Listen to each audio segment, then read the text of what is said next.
All right, guys, here is chapter 8 of The Doll People. And the name of this chapter is called SELP, S-E-L-M-P. And I am guessing that those letters stand for something. So if we remember, last time Annabelle had just gotten back from being kind of trapped downstairs because Nora had run downstairs with her, put her on the cat's bed. Annabelle started running across the floor and Kate's mom saw her running. And she was frozen into doll state and then brought back up. And then her whole family was happy to see her, but they were like, such a risk, shame, well, all that kind of stuff for her being out. But let's see what happened. By the time Annabelle emerged, that means came out of, doll state, Kate had been asleep for several hours. Annabelle was relieved to learn that her family had not visited the fun crafts, so she hadn't missed out on an adventure. However, she had other things on her mind. She was determined to continue searching for Auntie Sarah. Where should I begin, wondered Annabelle. I think I heard somebody just come home. Did you find Auntie Sarah down there, Mr. Avulio? I'm here. Oh, your whole family's been worried about you. Come back. I'm back.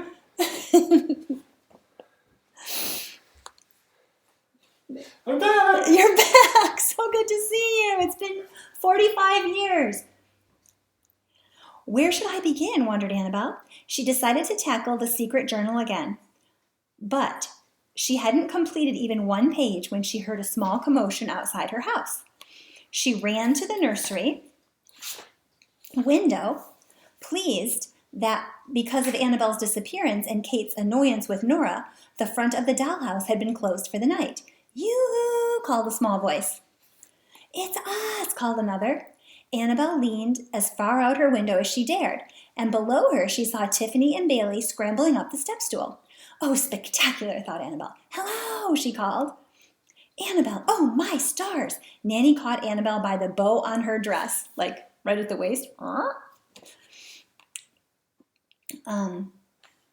And pulled her back into the nursery. Do you want to fall out the window? For heaven's sake, you were just in doll state.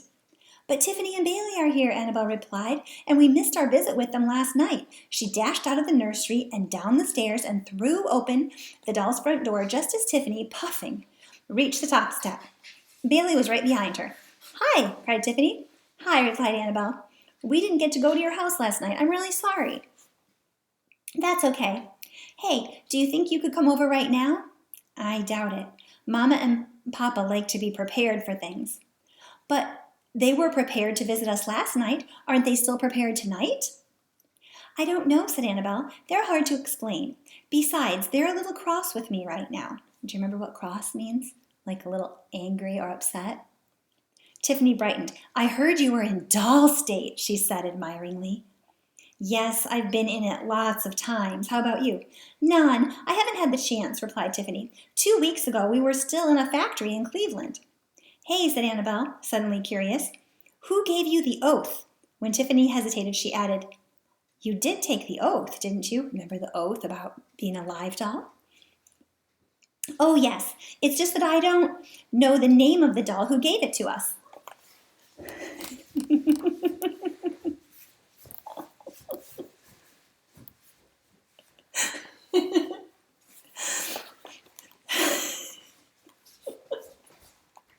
Mr. Avulio is so funny.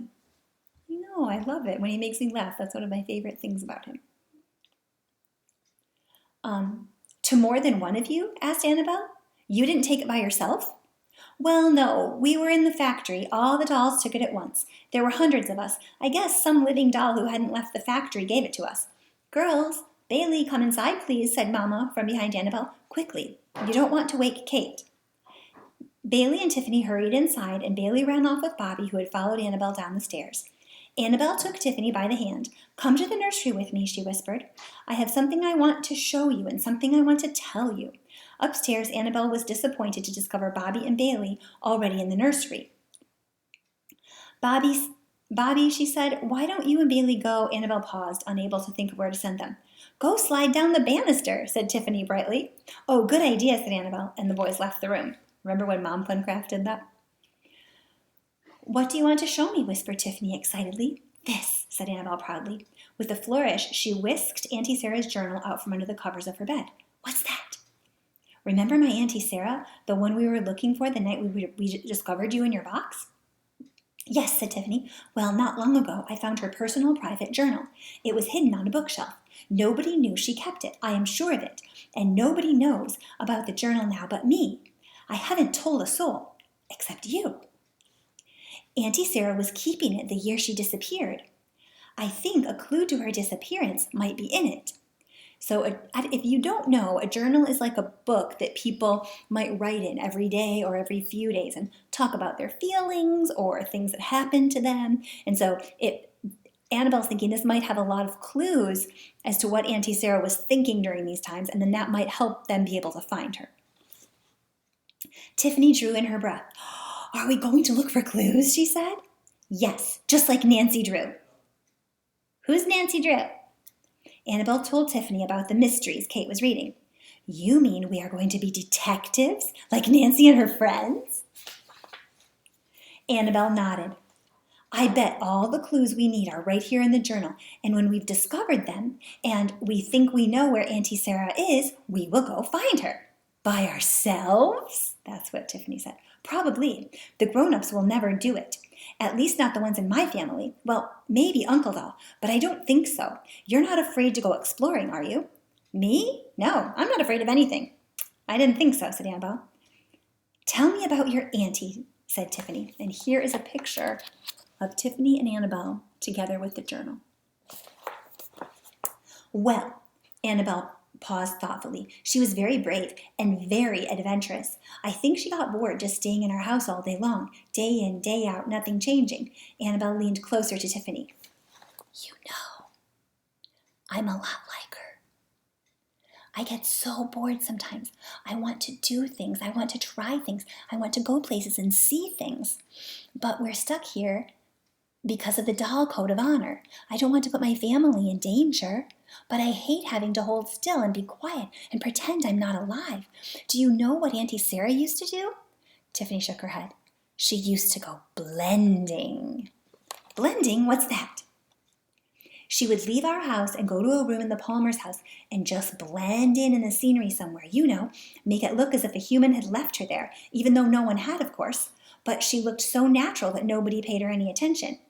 Oh, that sounds dangerous, said Tiffany. Well, it is. If you blend carelessly, you could probably end up in doll state, and I'm pretty sure that blending only tricks grown-ups. I mean, Kate would always know where she had left a doll. Tiffany let out a low whistle. I can't believe your auntie did that. She must have been very good at it, Annabelle said proudly. I never heard of it until I started reading her journal, so I think she invented it herself. Of course, blending must have scared Mama and Papa and Uncle Doll and Nanny to death. And now that she's gone, I think they fear that the worst has happened. You mean permanent doll state? Annabelle nodded. Then she said, when Auntie Sarah went blending, she could listen to the Palmers or to the radio. She learned about all sorts of things.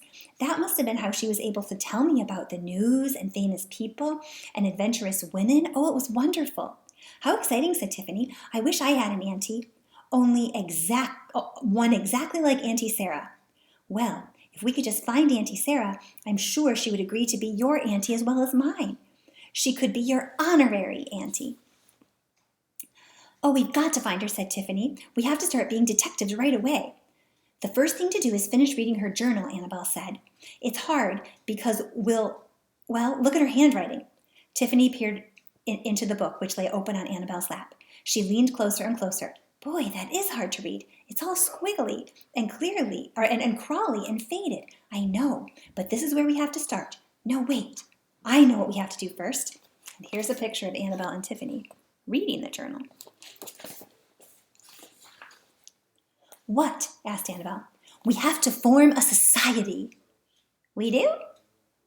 Yes, if we're going to be good explorers, we must belong to an official society.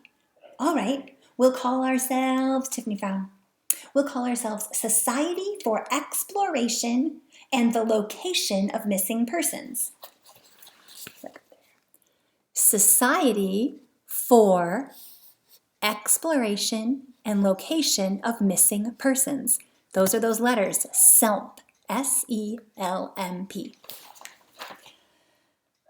That's an awfully long name. We'll use the abbreviation, SELMP. SELMP? That's a funny word. It doesn't matter. We know what it means. Okay, said Annabelle. And we should meet regularly, once a week. How about twice a week? I mean, if we can. Okay, twice a week. Oh, said Annabelle, I have an idea. We should start every meeting with a secret reading of the journal. Yes, we'll see if it gives us any more clues. Then we'll review all our clues. And when we think we know where Auntie Sarah is, said Annabelle, we'll plan an exploration to find her. Perfect. That is just what SELMP would be doing. Annabelle grinned at her new friend. She felt so happy that she didn't even mind much when Papa announced that it was time for Tiffany and Bailey to head back to their house. Ooh, this is fun. And that Annabelle and Tiffany are becoming such good friends, and they have a plan to start figuring out where Auntie Sarah is. I kind of like that they're not doing it just willy-nilly, like just running out through the house. I like that they're going to make a plan, look for clues, make a plan, and go. I think it's going to be good. All right. Well, I hope you enjoyed the story, and I'll see you later. Bye.